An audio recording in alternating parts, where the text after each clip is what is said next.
Hey guys, and welcome back to the channel. It's Carlos Alcaraz versus Jannik Sinner for the 2025 Roland Garros final. Cannot wait to get into this one. This is the matchup that we wanted. This is the final we wanted when the draw came out.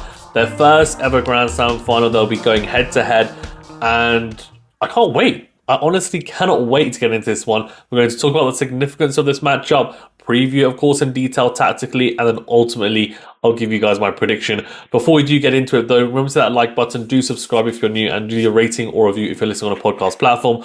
Also, shout out to our members as well. So, what's the significance of this matchup? Well, there's definitely a lot of things to talk about. The first one is that for Sinner, there are a lot of things potentially that could happen. I think after winning this, more than just winning this specific title. So he's on currently a 20-match Grand Slam winning streak, having not dropped a set in this tournament en route to the final. And I think for me, that is just absolutely massive.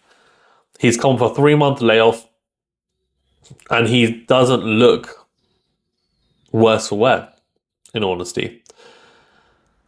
What's also interesting is that it would mark a third consecutive Grand Slam title then for Jannik after winning the 2024 US Open and 2025 Australian Open. And it'll put him halfway to a calendar Grand Slam. If he were to win Wimbledon, though, and not win the US Open, he still would be and would have achieved the slam, which is essentially like all 4 majors simultaneously. It'd also be his first Roland Garros title if he were to win this final, and it would make him the first Italian man in the Open era to win the French Open. For Alcaraz, it would be a 5th Grand Slam title, adding to his 2 Wimbledons, his 1 US Open, and of course, his 1 Roland Garros. He's a defending champion, and if he were to defend his title, he would be the first man to do so since Rafael Nadal in 2020, who of course used to do it on a consistent basis. It's also rivalry defining potentially because it's their first Grand Slam final meeting. I think this match can provide a significant psychological edge to the winner going forward or moving forward in what is, I think, widely considered the sport's premium rivalry. Let's get into the route to the final, or their routes to the final. So Sinner beat Rinderknecht, Gasquet, Lehechka, Rublev, Bublik, and Djokovic all in straight sets. And that match against Djokovic was an absolute masterclass from Jannik in playing his best tennis in the clutch moments. Or playing clutch even in those clinical moments, because in those crucial moments, he just went up a gear. He'd redialed in.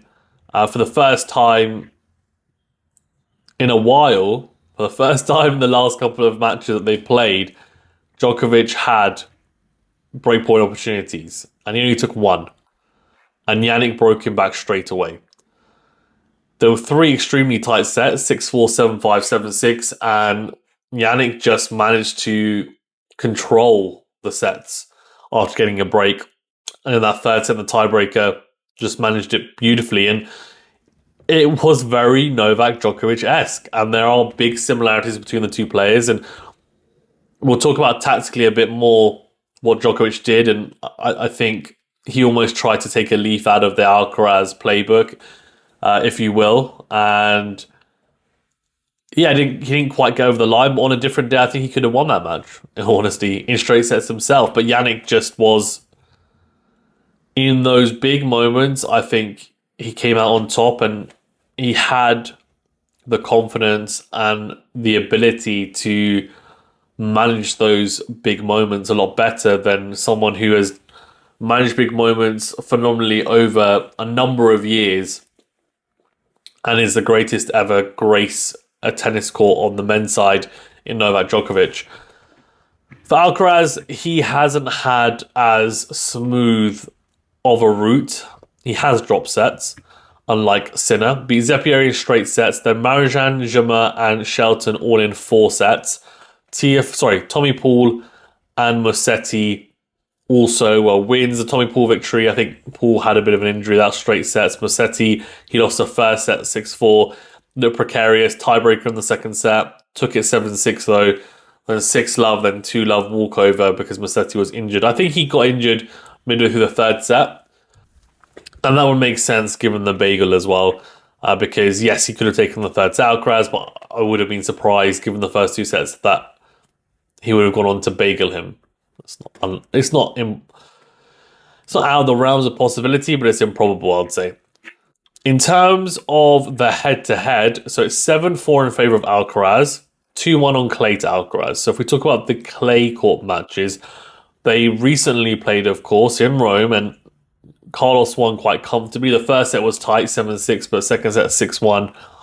It steamrolled Jannik. Then Roland Garros last year they played, of course, in the semi-finals, and Carlos won in 5, came from 2-1 down actually to win that one as well. Then they also played in Umag, where Jannik beat Carlos in 3 sets, 6-7, 6-1, 6-1. I think, look, that second set in Rome, maybe we don't look too much into it because it was his first tournament back from his layoff. Potentially, physically, it could have caught up to him, just the amount of tennis he'd played in such a short period of time. Roland Garros last year was very tight. I would like to think we'll get a 5-set thriller. But sometimes when we get these types of matchups, these superstar matchups in finals, it doesn't always deliver the way we'd like. And I think we got that last year in that Roland Garros semi-final. Yes, it was thrilling because it was 5 sets, but the actual level wasn't great from both players, if we're being honest. However, given how Sinner's been playing in this tournament, he's picked up some significant steam. He's looked a lot better than Alcaraz. I think Alcaraz, as he always does with Sinner, like he did in Rome, and I said it in that preview for the Rome final, that he'd step up his level when he played Jannik. He did exactly that. I think Jannik's level will be about the same as it was against Djokovic, which was phenomenal. I think we're going to get a really, really good matchup. And what was interesting, I think, tactically in that Sinner-Novak match, and I'll talk about that now, the Carlos and Jannik tactical matchup, is that essentially what Carlos brings to the table is a dynamic all-court variability, or ability to vary it up in lots of different ways. He's got a number of tools that he can utilize. Is that versus Sinner's relentless offensive baseline power, right? Alcaraz will try and disrupt Sinner's rhythm with drop shots and slices and sudden changes of pace and direction, essentially make him feel super uncomfortable. But Sinner will aim to essentially break Alcaraz down with relentless offense and consistent depth. And of course, he'll find his own angles and variety, but it's nowhere near to the same degree. And Sinner essentially will look to hit flat, deep ground strokes to put Alcaraz on the back foot. And look, I don't think necessarily Sinner is going to look to extend the rallies. I don't think either player is necessarily going to try and do that.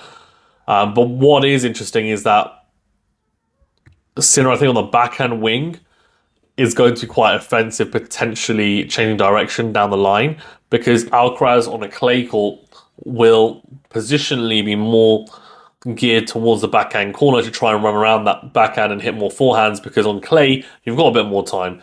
So you'll see him hit more into-in or into-out forehands. So that does open up the backhand line for an opponent if someone like a Sinner has that in their locker. So interested to see if Alcaraz adjusts his position, has to hit more backhands, or whether he kind of says, okay, you know what, I'm going to hit with enough quality that actually I'm almost going to say, if you hit a backhand on the line that is super clean as a winner, and even someone as quick as me is not able to get to that ball, then fine, too good. Not sure. Also, what he might do, and I've seen Sinner do this against Djokovic and other players, is go deep down the middle. In a rally where it's neutral, he just bludgeons you down the middle with a lot of pace, penetration through the court, depth, and then he knows, right, okay, as soon as I get a slightly shorter ball or a slight angle, then I can utilize it. Then I'm going to pounce. I'm going to be the one who then dominates the rally. The conditions are interesting because Jannik played outdoors against Novak. I thought that would have favoured Novak more. And actually, in the end, it didn't. Novak essentially tried to utilise some of the tools that we'll see Alcaraz more naturally, I think, use. And Djokovic has an incredible all-court game, but there's some things that are not as natural to him, I think it's fair to say. And also there's a way of playing. I think he plays more like a Sinner than an Alcaraz. Or let's say a Sinner plays more like a Djokovic than Alcaraz plays like a Djokovic, if that makes sense. Alcaraz definitely has some characteristics of Novak, but Sinner is almost like a carbon copy in terms of the actual style. But what Novak tried to do, and I think it was the right ploy, was to throw in the drop shot, come to the net at times, throw in a few slices, throw in a few higher balls, backhand lobs, or more shape on the forehand to just vary it up. And you could see he was trying to mix it up against Sinner, and he knew that, look, if they get into a firefight from the back of the court and it's a shootout, he would lose because Sinner had more pace, he has more power from the back of the court, he's at this stage of Novak's career, he is more athletic. He's better from the back of the court. He's stronger. He'll be able to last longer in the rallies, and he's got better shot tolerance. So, he had to try something different, and it almost worked. And that's just how genius Novak is at 38 years of age. But the high bouncing clay will definitely be more suited, I think, to Alcaraz. I think if it's indoors, the conditions suit Sinner more. If it's outdoors, I think it definitely suits Alcaraz more. The high bouncing clay generally will aid Alcaraz's topspin forehand, of course, and we both know they're exceptional athletes capable of extending rallies. But Sinner's defensive capabilities have also, I think, improved drastically over the last year and a half. And it seems that in the off-season, he's really worked hard on his conditioning specifically and his physical strength. So he's a lot more sturdy and solid. He's filled out a little bit. I think that's helped defending out the corners. And I think it's helped a little with his serve as well. He's got a little bit more pop, I think, on that. Could be wrong. So the critical battle will be, can Alcaraz consistently pull Sinner out of his comfort zone, get that ball out of his hitting zone and open up the court, or Sinner's sheer power and consistency will be too much to handle. I always talk as well about the backhand to backhand exchange. I think that's always interesting to touch on. And, I think in the past that was a real issue for Carlos, but it's not anymore because what Carlos has done, which has been exceptional, I think, is being able to really shore up that backhand wing. And I think that's been really crucial, in all honesty, to this rivalry. And that's why he managed to beat Sinner 3 times last year out of the 3 matches they played. They did play at the 6 King Slams. Don't think it really counts, in all honesty. But yeah, I think Alcaraz is a slight favourite, despite the 2 players' form coming into this.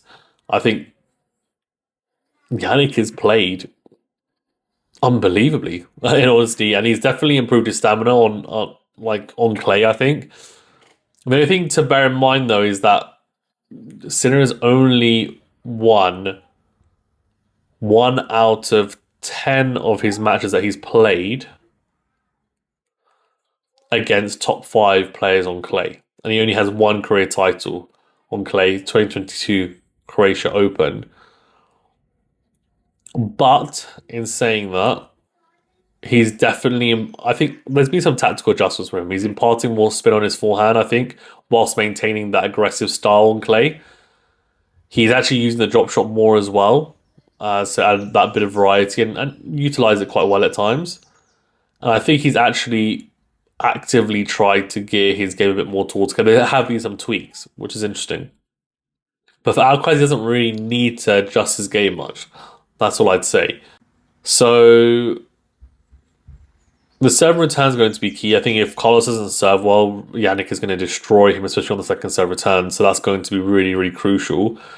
And I think for Carlos, he essentially needs to bring out that level he did in Rome and make sure that he's towards the best of his. He's almost at the best of his level, because we've seen some dips like against Musetti and other players, and it's not going to be possible against someone like Sinner. If he dips, then Sinner will take over and he'll win the match. So he doesn't tend to really dip against Sinner, and he'll be hoping the same happens in this Grand Slam final. I guess the other question is mindset and mentality. This is the first time they play in the final. How are both players going to handle it mentally? I think Sinner seems like he's a Terminator. He's not even going to be bothered. The question might come down to someone like Carlos. We've seen him get cramps before. We've seen him get a bit tight. Hopefully he doesn't. And he comes out and they both play their best level, and then the best man wins. I'm going to go with Carlos to win in... I picked him before. I picked this final as well, I think, in my predictions, potentially. So I'm going to go Carlos in 5 sets. Let me know in the comment section below what you think and why. Thanks very much, guys. Stay safe and we'll see you in the next video.